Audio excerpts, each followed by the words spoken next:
Hello! In this video, I want to take a rational look at a fairly important subject in our society today. And this is one that is rising to the top of the priority list, especially considering I'm British. And I do care quite a bit about Britain and where it's headed. And it's the issue of the transgender agenda, essentially, and where all that's going. And it's a controversial topic because people have all sorts of views about it, but I want to bring an element of rationality to it and what it could mean for the future, and how the important decisions we make today have the potential to impact a multitude of generations in the future.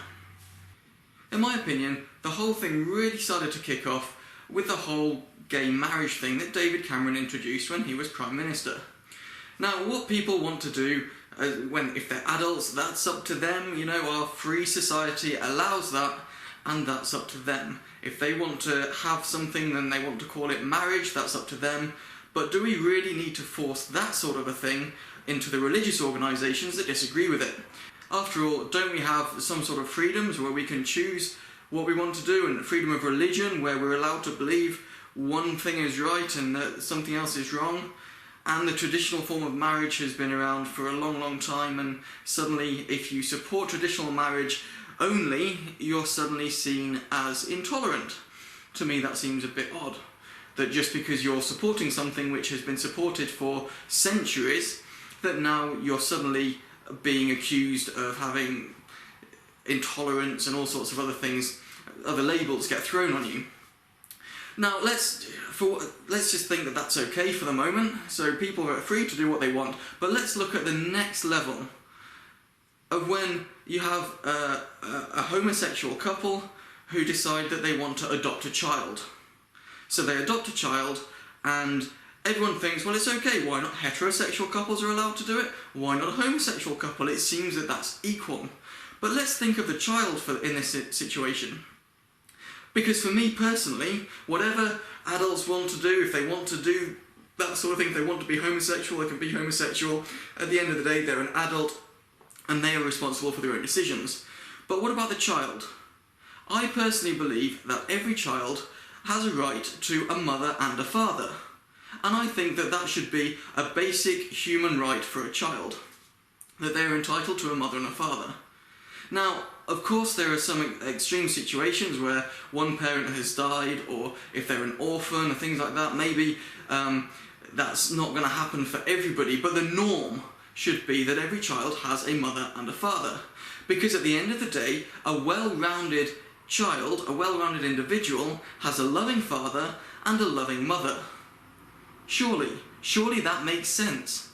So why is it then that we're allowing children to be adopted by a homosexual couple, therefore saying, actually, because this homosexual couple, whether they're male homosexuals or female homosexuals, we're saying that they are allowed to tell a child that they are no longer entitled to a parent of each sex.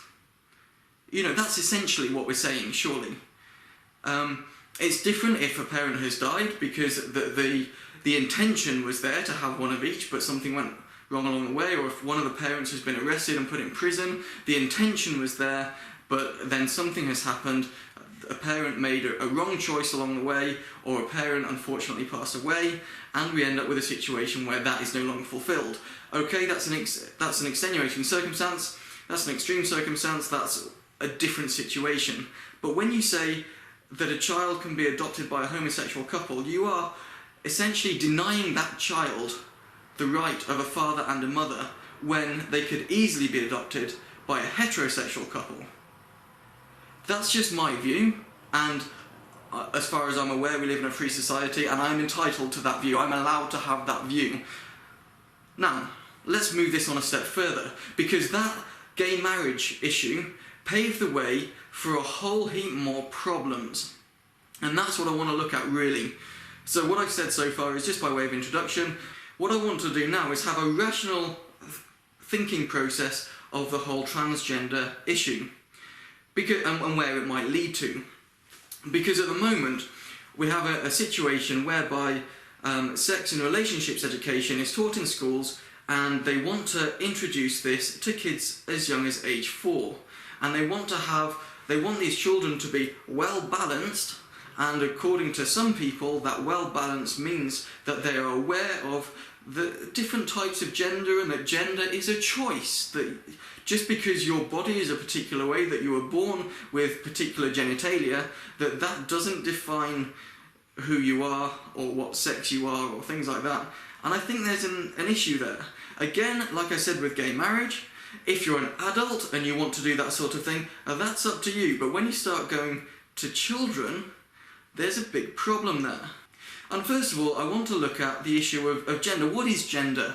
Because it seems to be that gender seems to be defined by patterns or fashions of the world. If a child has short hair, you assume they're a boy. If they have long hair, you assume they're a girl. And I've made that mistake a couple of times when there's been somebody, a young person, maybe 11, 12, with long hair, and they look like they're a girl, and then I find out they're actually a boy. And it's quite difficult because we're used to boys having short hair. Like, I've got short hair, I'm a man, I have short hair. That's a stereotypical man, if you want. But there are plenty of men who have long hair. Anyway, and they're men. They're manly men, you know. A lot of the bikers have long hair, and we don't think that they're a woman just because they've got long hair. So why is it that if a child has long hair, we assume they're a girl? Well, part of the problem is because the rest of their body is not particularly well developed. And that's an interesting point. Because up until the age of about 12, 13, 14, actually the human body is pretty much the same if you're a boy or a girl, except for a particular region on the body that can easily identify whether you're a male or a female, if you're a boy or a girl. And we focus in on that area. The transgender issue focuses in on that area, and it doesn't take into account the fact that actually boys and girls are pretty much the same until they hit about 12, 13, 14 years old. And that's interesting, because what are we now saying? That if a child likes playing with dolls or likes the colour pink, that must mean that they're really a girl despite what their genitals say? Or are we saying that if a child likes being outdoors, adventurous, getting muddy, you know, riding bicycles and things like that, does that mean that they're therefore a boy despite what their genitals say? Or is it down to what they wear? The fact that somebody wants to wear lipstick, that must mean that they must be a girl? Or if they want to wear baggy clothes, you know, I love wearing baggy clothes, and most boys like things like hoodies and things like that, but then I've seen lots of girls wear hoodies as well, and baggy clothes. So what does that mean? You know, guys, that one of the modern fashion trends is for guys to wear these skinny jeans. Personally, I think they're horrible, and I think they're very impractical, and there is no way that I would ever wear a pair of skinny jeans. I hate jeans, and I hate skin-tight things. So why would I do that? But does that make me a different type of man to men who want to wear skinny jeans? No, it just means that we're all different. And when it comes to children, we have to be really, really careful, because when a child is born, everything that happens to that child from when they are born is determined by the parents. What time the child eats is determined by the parents. Yes, the child might cry and might want to make a signal to say that they want something to eat, want breastfeeding or whatever, want some milk, and a parent will respond to that. But it's the parent that decides if they want to respond right now, or if they want to just wait a couple of minutes till a situation is more convenient. It's the parent that decides that. It's a parent that buys the clothes for the children. It's the parent that decides what house the child lives in. It's the parent that decides everything for the child until a child is at an age where they can leave home. Now, if that's the case, that everything is already determined for that child, why are we now coming to a situation where we're saying that a child as young as age 8 or younger can choose whether they're really a boy or a girl? Why is this really an issue? For me, it was always a case that if I want to live in my parents' house, I would abide by their rules, and I just had to accept it. If I want to live by my own rules, well, I'm free to move out, you know. But now we're coming into a society where we're saying that actually if a child wants to do something, then it's the parents' duty to allow them to do it. But how does that make sense? You know, if a child wants to wear certain clothes, a parent has to allow them to wear those clothes. And in most cases, that's okay. But sometimes a parent makes a choice and says, actually, no, I don't really want that for my child. And we're told that this is a form of child abuse because the child has rights and should be allowed to do what they want. Well, if a parent tells a child to not touch a hot kettle or to not steal things from a shop, what are we saying there? The child wants to do that, but the child shouldn't be allowed to do those things because it harms the child or it's against the law. So we shouldn't do that, okay. But suddenly it's okay to allow a child to be completely confused. But let's go a step further. So let's think about the fact that children are going to school and education is compulsory in the UK. So children are going to school, and when they're at school, they're told that actually gender is something, whatever you make it. It's whatever you want it to be. If you want to be a boy, you can be a boy. If you want to be a girl, you can be a girl. There's no problem there. And so we've got this educational system, which is compulsory by law, is now telling children that what they thought was true, that because their body is male or their body is female, that that's no longer true. And we're saying that that is okay, that that's not brainwashing, that's not indoctrination. But if a parent says, because you have a particular set of genitals that makes you male or female, and we're saying that that's now a form of child abuse. Personally, the way that I see it is that if you tell a child that they don't have to be a boy or a girl, they can be whatever they want to be, and you confuse this whole issue, to me that's the child abuse. Again, it's my opinion, and I'm allowed it because we live in a free society, I think. But let's look at something else here. So, changing your gender is a pretty serious decision. To say that the way my body is, I don't like this, I want to change part of my body so that it looks different, even though it's not going to function like the opposite sex, but I'd like it to be to at least look that way. Okay. So why are we having the conversation where we're saying that a child is allowed to make those sorts of decisions about their own body and the way they are, against the parents' wishes, for one thing, but also it's a very, very important decision, and yet we're saying that you're not allowed to buy cigarettes until you're 18. You're not allowed to buy alcohol until you're 18. Why are we saying this now? You know, we're saying that there are some things that you have to do when you're older, but you're allowed to change your gender, you're allowed to change the way your body is when you're age 8, or before you hit puberty. Why are we saying it? Why are we saying that at all? We're saying that a child is informed enough to make a decision about their body when they're that age, but they're not informed enough to vote. We're saying that you're not old enough to get married. We're saying that it's statutory rape if you have sex before you're 16, but you're allowed to do whatever you want with your body. You're allowed to give a doctor consent to have to do surgical procedures on your body. We're saying that's okay. And to me, that's a confusion. That's something where society is completely hypocritical. Why are we saying that a child has a level of maturity to make a decision about their body, but we're saying they don't have a level of maturity about other things in society? Why are we saying that?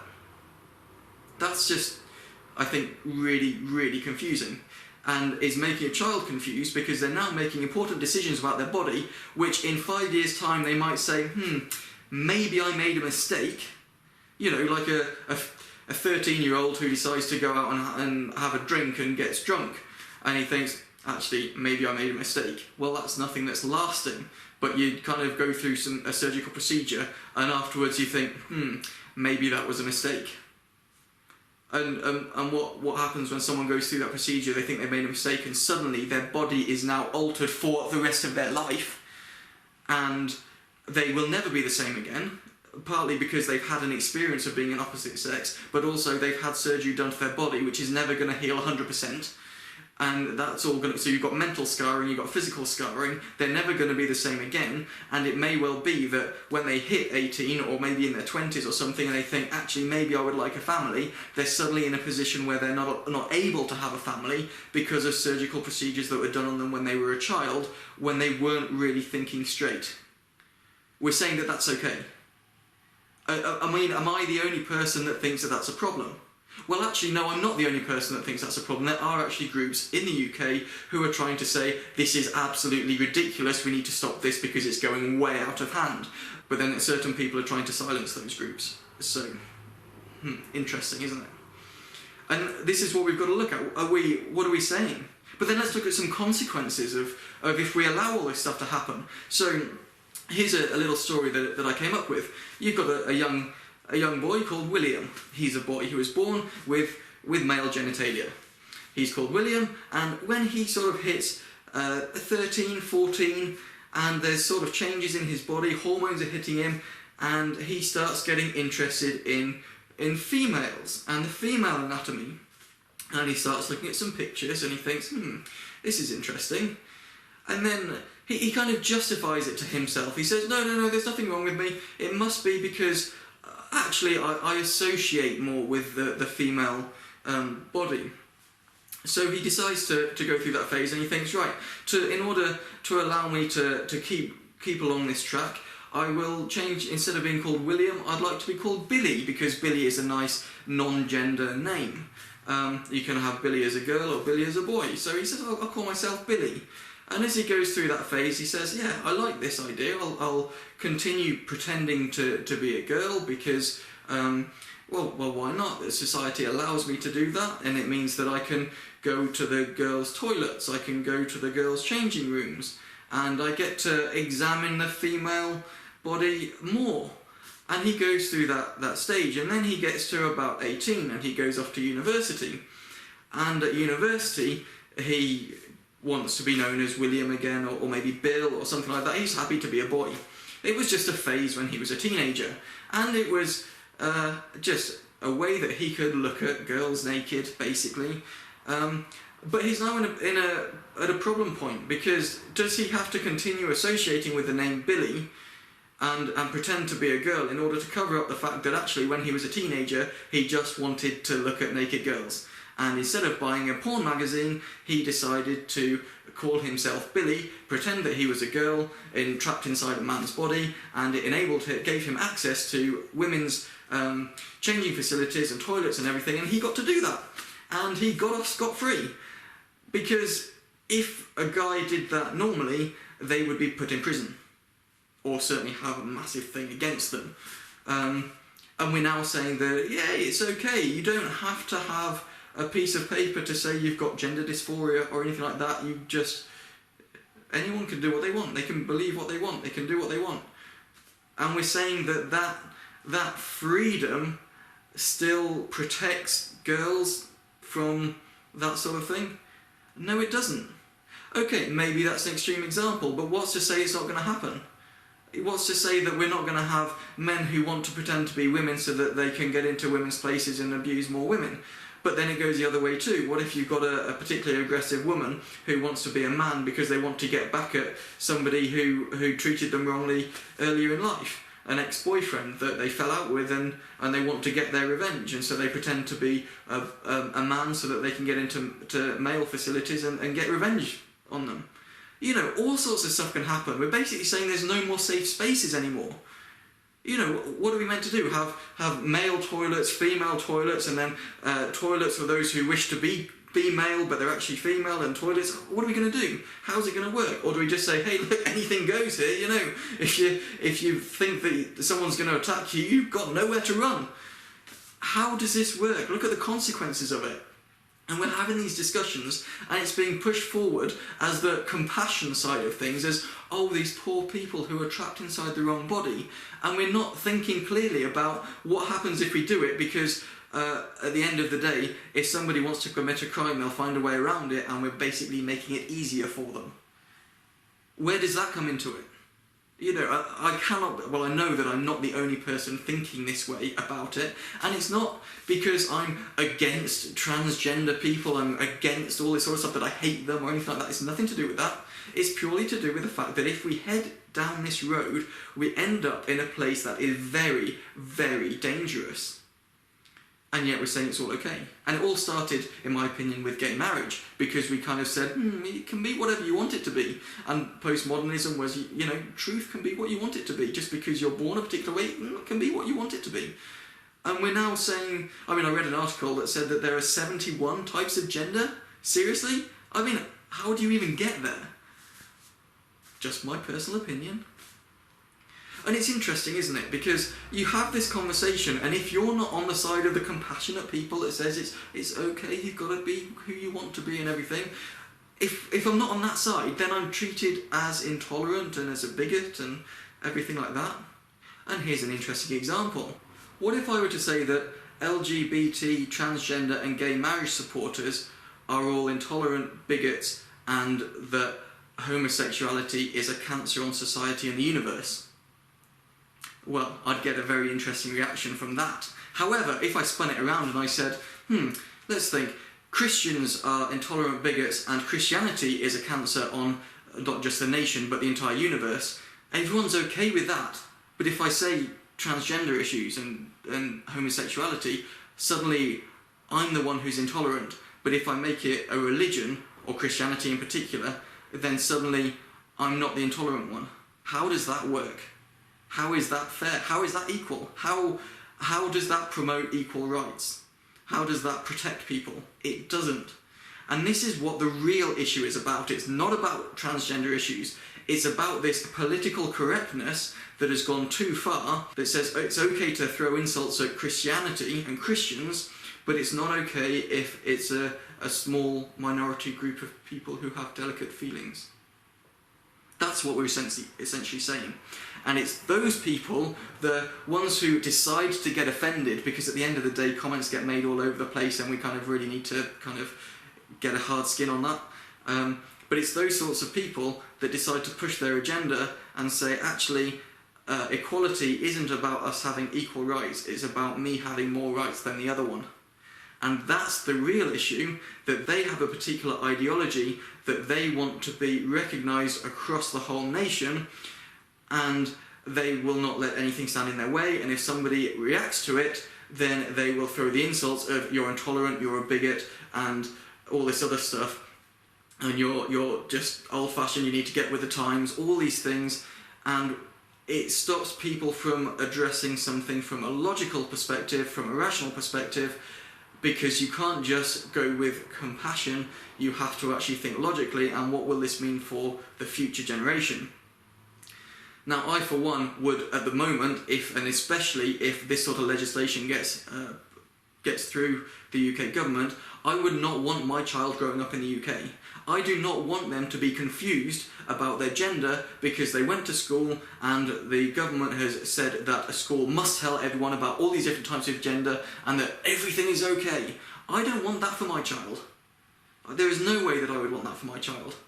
Because I was born a boy and I'm now a man and I'm completely happy with that.